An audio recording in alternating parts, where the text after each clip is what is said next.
کہ نبی پاک جب معراج پر گئے تو اللہ پاک نے فرمایا یا احمد، اے میرے محبوب احمد، جو لوگ چاہتے ہیں نا میری محبت انہیں بتا دو، جس کے دل میں ذرہ برابر دنیا کی محبت ہوگی، ذرہ برابر، اور اپنی ذات کی محبت ہوگی، کبھی اس دل میں اپنی محبت کا نور نہیں ڈالوں گا۔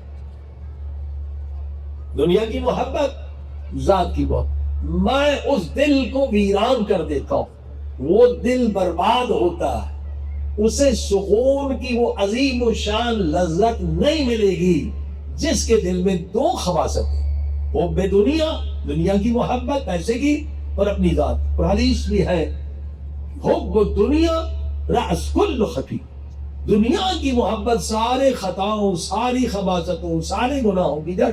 اب لوگ حیران کیوں بیچتے ہیں؟ پیسے کی وجہ سے۔ قاتل کیوں بنتے ہیں؟ پیسے کی وجہ سے۔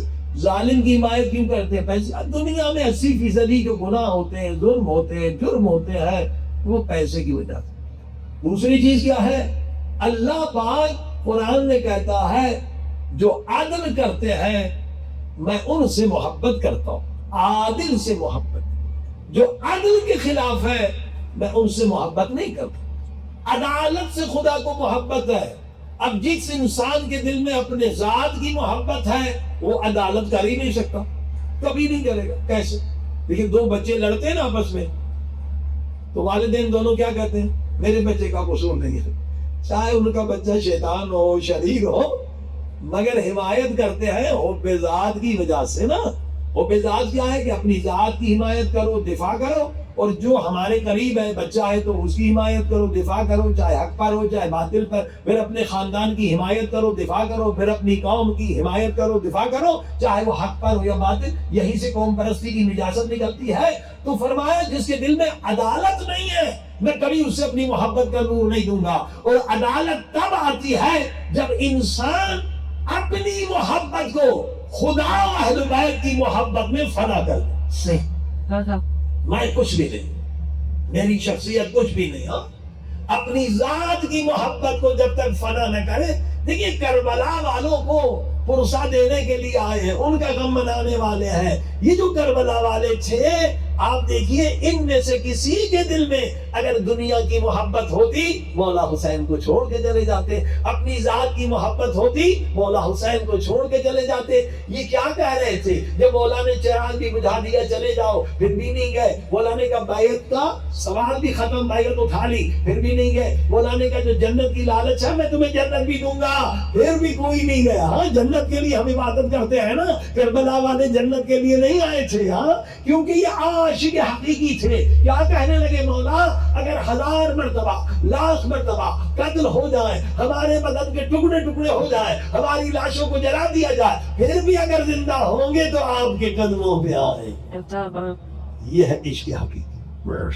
عشق حقیقی تب ہوگا جو حب ذات ختم ہوگی۔ دیکھیے میں نے کل بھی عرض کیا تھا کہ مولا حسین کے غم میں اگر روئیں، مگر رونا صرف نہیں، اس اعتبار سے جب بھی آنکھوں میں آنسو آئے نا تو سنا آپ نے حضرت عباس کے آنکھ میں تیر لگا، تو جب آنکھ پہ تیر لگا آپ نے رویا، تو روتے کے ساتھ یہ بھی کہے میرے اللہ اگر میں کربلا میں ہوتا تو وہ تیر اپنی آنکھ پہ لے لیتا، سچے دل سے۔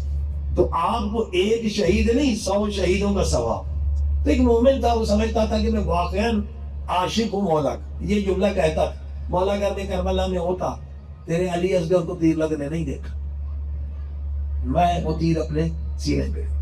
اب دیکھتا میں کربلا میں ہوں، مولا حسین نے کہا میں نماز پڑھتا ہوں، یہ تیر ماریں گے ذرا تیر روک لیں۔ ٹھیک ہے مولا آپ نماز پڑھیں، خواب دیکھ رہے ہیں۔ معصوم جب خواب میں نظر آ جائے وہ خواب جھوٹا نہیں ہے، معصوم کی شکل میں شیطان نہیں آ سکتا۔ اب اس نے کوئی ریاضت تو کی نہیں تھی، نفس کو تو کچلا نہیں تھا، نفس اس کا طاقتور تھا، وہ بے ذات میں غرق تھا۔ دیکھا وہ 3 پن والا خطرناک تیر آ رہا ہے تو ڈر گیا، ہٹا، وہ تیر جا کر مولا حسین کو لگا۔ بہت پشیمان ہوا کہ میں تو ہر مجلس میں کہتا تھا میں کربلا میں ہوتا تو مولا حسین تجھے تیر نظر نہیں گئے، میں نے کتنا گناہ کیا، مولا زخمی۔ پھر سینہ تان کے کھڑا ہو گیا، پھر ایک لرزتا ہوا تیر آیا، ڈر گیا، پھر ہٹ گیا، پھر وہ تیر جا کے مولا حسین کو لگا۔ بس خواب سے بیدار ہوا، رونے لگا، سر پیٹنے لگا، بال نوچنے لگا، میں کتنا بدبخت ہوں، میں تو منافق ہوں۔ منافق تھے نا جو نبی کو چھوڑ کے پہاڑوں پہ بھاگ گئے، میں ان منافقوں میں۔ عزیزوں امتحان لے خود کا، امتحان لیں تاکہ مقام یقین پر پہنچے کہ امام زمانہ جو ظہور ہوگا تو ہم قربانی دیں گے یا بھاگ جائیں گے۔ وہ بھاگنے والوں پہ لعنت کرنا آسان ہے، اپنا ٹیسٹ لینا مشکل ہے۔ ہم بچے دیں گے یا نہیں، ہم علی اصغر جتنے بچے قربان کریں گے یا نہیں۔ اگر وقت آ جائے دین پر، لازم ہے کہ انسان ٹیسٹ کرے کہ میرا ایمان کہاں ہے، اور اگر نہیں ہے تو حب ذات کو ختم کرے۔ حب ذات کیسے ختم ہوتی ہے؟ قربانی سے۔ ہر دن قربانی دے، مال کی، جان کی، جس قدر قربانی دیتے جائیں گے اپنی ذات کی محبت ختم ہو جائے گی، خدا کی محبت بڑھتی جائے گی۔ صلوات پڑھیں محمد۔